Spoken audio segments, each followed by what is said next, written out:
Papunta tayong barangay ngayon. Saan barangay? Molino to.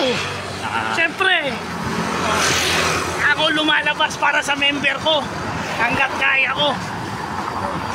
Nag-e-exercise pa ako. Di katulad nyo. Nung iba, palala mo pa kayo. magkano lala mo? 400? Oh, magkano ilala mo? 400? Magkano gastos sa papunta doon? 200 lang ah. Oh. O gawin natin 300 kasama pagkain oh. Kasi pag officer ka, ikaw ang lalabas. Ay, tatawid na po kami sa barangay. Oh. Walang excuse. Puro kasi excuse eh. Pare-pareho lang naman tayong PWD, may excuse ka pa. Pag gusto, may paraan. Pag ayaw, maraming dahilan. Tama. Kaya kung mag-o-officer kayo, walang pera. Tulong lang talaga kayo. Kasi ako, magkaroon lang ng paa si Ate Roda. Regalo na sa akin yun sa Pasko.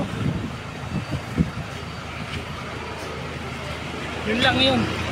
That's the P. Puta na kami. Mamaya na ha.